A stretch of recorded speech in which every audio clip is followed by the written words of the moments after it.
of the Kingdom of Saudi Arabia. Pakistan is committed to providing Saudi investors full support, relevant safeguards, and conducive environment for investment. Honorable Prime Minister Shehbaz Sharif has directed SIFC and relevant ministries to move forward on investment projects in a diligent and time-bound manner on fast track. We look forward to continued government-to-government and business-to-business engagements as we take steady strides on the journey we have started today in the leadership of His Highness the Foreign Minister of the Kingdom of Saudi Arabia and his delegation. Let me reiterate my heartfelt gratitude to His Highness and my dear brother Foreign Minister and his team for a very short, but I believe a very productive visit to Pakistan. I thank you all. Bismillah ar-Rahman ar-Rahim. Assalamu alaikum. Your Excellency, my dear brother, thank you very much for your comments and your introduction. Thank you for hosting us here today in the Foreign Ministry. And I would like to express my profound appreciation and that of my accompanying delegation to the government of the Islamic Republic of Pakistan for the hospitality and warm reception we have received during this visit. This visit comes as a result of the meeting between His Excellency the Prime Minister and His Royal Highness the Crown Prince, after which the Crown Prince instructed that this delegation be formed and come in very quick succession after that meeting to follow up on the discussions, the very fruitful discussions between the two leaders. And we have had a productive series of meetings already with our counterparts, with our colleagues. We have also had the honor of meeting His Excellency the President and the Prime Minister. And during all of these meetings, we stressed the importance and the strategic depth of this relationship. We stressed the commitment of the Kingdom of Saudi Arabia to further exploring avenues to deepen and strengthen that relationship, and we heard a similar commitment from our colleagues on the Pakistani side. We were extremely impressed by the very, very proactive attitude that we saw in our meetings, especially with the Investment Council. We saw a very, very strong business-focused approach on addressing the challenges, addressing the opportunities, highlighting the work that we can do together, and I feel very, very confident that the results of this visit and the results of the work being done between the two respective teams with this attitude, with this approach of focus on results, focus on overcoming hurdles, will deliver significant benefits for both of our countries, will significantly accelerate the process of achieving those investments that we are looking at together. And I can say that there is significant opportunity to increase the level of investment that is already on the table, and we saw today significant other opportunities that we can pursue. So I think this is a very, very positive visit from our perspective at least, and the engagement that we have had so far lays the groundwork for significant and important work to be done in the next few months in order to achieve all of the potential that exists. And we believe in the Kingdom of Saudi Arabia very strongly in the potential that Pakistan holds, especially in the economic development side. There is a lot of untapped potential that is clear to everyone. It just needs to be tapped, and here, working together, we will do what we can with our colleagues in the government of Pakistan to make that happen. So again, very, very grateful for all of the hard work that went into making this visit happen, and the support we've gotten from our Pakistani colleagues, the insights into these excellent opportunities, into the excellent investments that could potentially come forward. I'm also grateful for the conversation that I just had with my colleague, the Foreign Minister,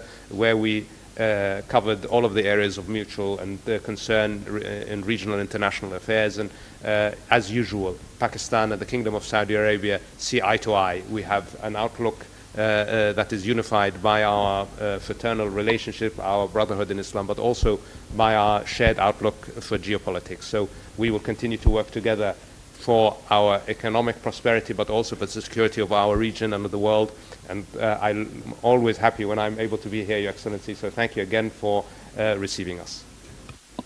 Okay, we'll now start the Q&A session. The first question will be asked by the representative of Saudi Press Agency, Mr. Abdur Rahman Hayat. He will address a question to the Foreign Minister of Pakistan. Sir, Abdur Rahman Hayat from Saudi Press Agency. My question, leadership of Pakistan and Saudi Arabia have agreed to upgrade the long-lasting Pak-Saudi relationship to a lasting strategic and economic partnership. What step is Pakistan taking to invite investment from Saudi Arabia, and how does Special Investment Facilitation Council support this process? Thank you.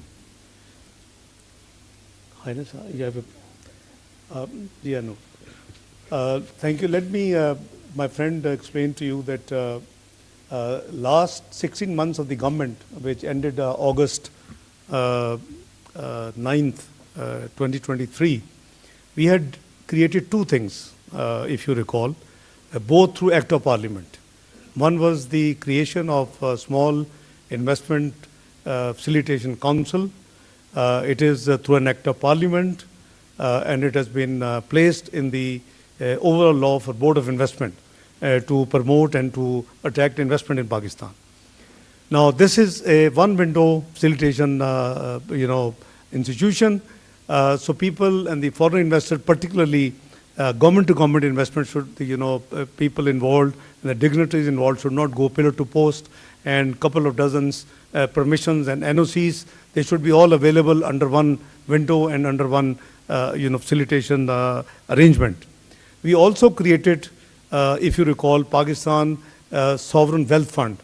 Before we left government in August 2023, and that was again through an Act of Parliament. On the law itself, you can see that this Sovereign Wealth Fund has an initial investment portfolio of $9 billion equivalent. It may have been by the boost of the stock exchange now, it might have added more value, but at the time of launch, it was 2.3 trillion rupees, worth of assets with this. Now we are looking towards expanding through SIFC and using this vehicle. For example, we are very rich history in agriculture. We have a great scope in IT. We have mines and minerals worth of over $10 trillion against Pakistan, total debt of 130 billion peanuts of dollars, total national debt and liabilities. So we have to streamline those assets and use this vehicle. So we have different opportunities. It depends on the appetite of the investor. For example, our dear delegation and led by my dear brother, Foreign Minister of Kingdom of Saudi Arabia, we have given a lot of big menu which covers the energy, IT, agriculture, mines and minerals, your hydro dams, your solar, you name it, it's there. So obviously it is there. They would reflect it, they would go through it, they will go back home, they will discuss with the relevant departments, and obviously inshallah we will have. So we have to actually use the SIFC, because your question was SIFC and Saudi Arabia. We have fraternal ties, we have a rich background, we have been seen together on all international forums on the common approach to multilateral at the multilateral forums. So this has already a very rich relationship between the two brotherly countries. Now we are trying to, and with the help of my dear brother, His Highness the Foreign Minister of Kingdom of Saudi Arabia, what we are aiming at, in accordance with the vision of Prime Minister Shahbaz Sharif, to convert this, upscale this relationship and convert it into a viable strategic and economic partnership, so that we both can benefit. So we have about 2.8 million diaspora in Saudi Arabia. They are hosting. I just thanked my brother for being a great host, and they are 28% of our Pakistani expats abroad. So we have a huge agenda to work with, and Pakistan is a great potential. I was telling my brother that I'm born optimist, because this country, which was declared macroeconomic unstable country in 2013, turned out to be within 3 to 4 years, 24th global economy of the world. with the prediction by the Price Waterhouse that it will be part of G20 within the next few years. So this is the potential of Pakistan. We are trying to streamline, and for that we are looking towards experience and the expertise and the support from our very dearly brotherly country and its leadership. Now I will give the floor to Mr. Shokat Piracha of Aaj News. Thank you very much. Very warm welcome, Highness, the Foreign Minister of Kingdom of Saudi Arabia.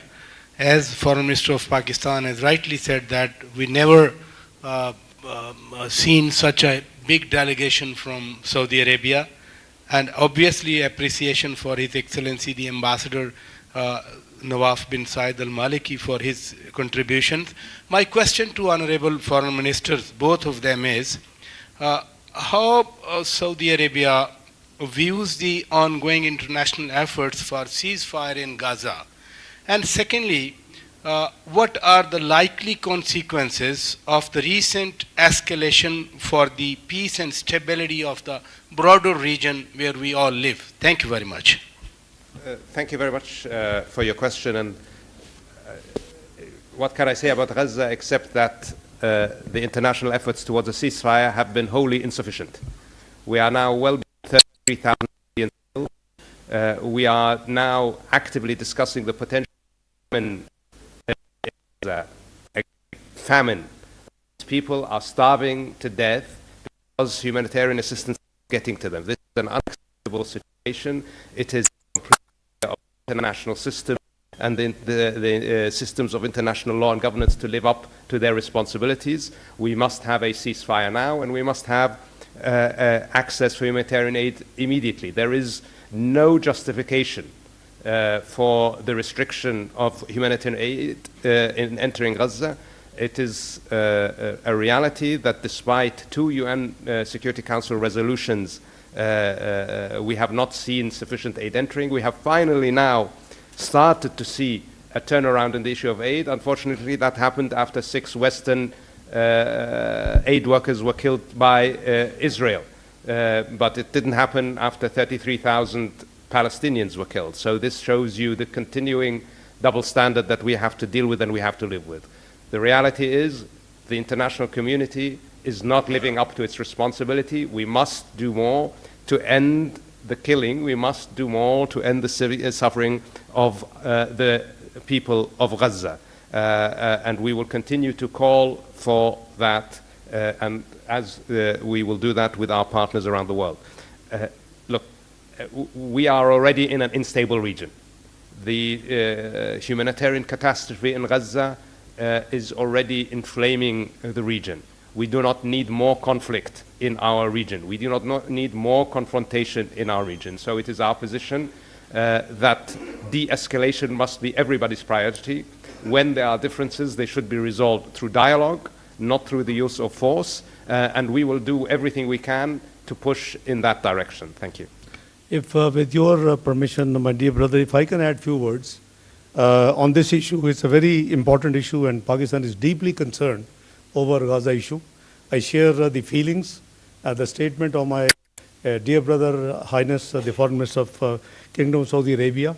We have talked about this subject bilaterally, and I think it is a time that this genocide must end, because 33,000 killings of of Muslim brothers and sisters and small innocent children, this is far too much, and the world conscious must wake up. I think we both agree that what we need is immediate and unconditional ceasefire to take place. We both believe that unimpeded humanitarian assistance to the besieged people of Gaza should go. They should not let them be killed by starvation. In addition to the what genocide there is taking place, there's the return of the displaced Palestinian must also take place, and the accountability of the crimes which have been committed. I mean, we have been seeing the centuries old and the decades old crimes are being investigated, and accountability is undertaken in the recent last few decades. Why not for this genocide crime? So I fully endorse my brother's feeling Pakistan is deeply concerned. We believe the perpetual solution to this issue will be when Palestinian state is established according to the 1964 resolution with Al-Quds Sharif with its capital. I think that is what is good for Israel perhaps also. But I think it is need of the hour, and the world community must wake up. You just heard my brother saying that only 6 killings of the Western people woke them up. And we saw some being taken place, but for months there was no movement. So I share my brother's feeling, and on behalf of Pakistan, on a personal behalf, that this is something I think the world must, act fast and as fast as it can. Thank you. Thank you. I would now ask Mr. Muhammad Ejaz from GNN to pose a question to the Foreign Minister of Pakistan. I would like to ask a question to both the dignitaries here. As you mentioned in earlier about the Pakistani diaspora, I would like to ask, the Pakistani diaspora is living in the Saudi Arabia for very long, and they are playing a very positive role in the Saudi society and the development. How Pakistani diaspora can play its role in future, the ties between the both countries? And secondly, I would like to ask my guest foreign minister how Pakistan is facing a challenging situation, and are also facing different challenges. How Pakistan and Saudi Arabia will overcome these challenges?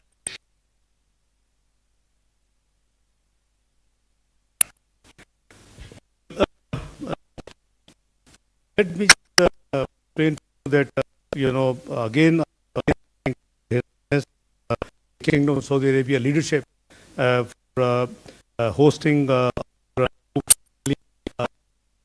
Pakistanis there, which is 28% of the workforce of Pakistan. And their contribution in the national exchequer through the remittances is tremendous. Is almost 25% of the total remittances Pakistan receives from all over the world from Pakistani expatriates. Number 2, I have requested my dear Highness brother that if the kingdom could consider that we have a new policy which has been decided by Prime Minister Shehbaz Sharif, that we would now train our labor force and our human resource export based on skill training, and particularly in different fields. So, the kingdom is coming up with a huge 2030 vision. The vision of the leadership of Kingdom of Saudi Arabia, His Royal Highness the Crown Prince, Mohammed bin Salman. So they are creating a new world in the name of a new city.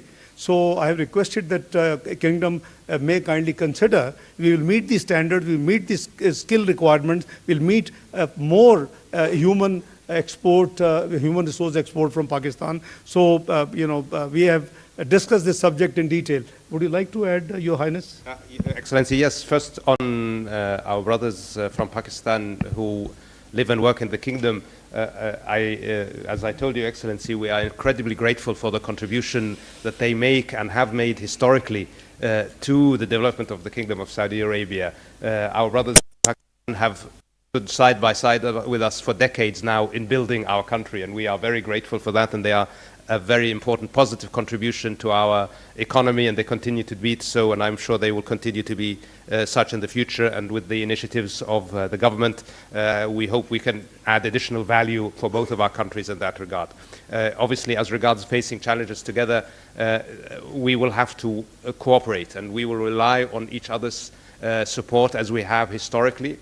And we have always overcome the challenges in the past, and we have helped others together and help overcome. Both Pakistan and the Kingdom of Saudi Arabia very much believe in dialogue and cooperation to address the challenges that the world faces. And we will work together to bring others into that mindset and to work in that direction. Thank you. Last question.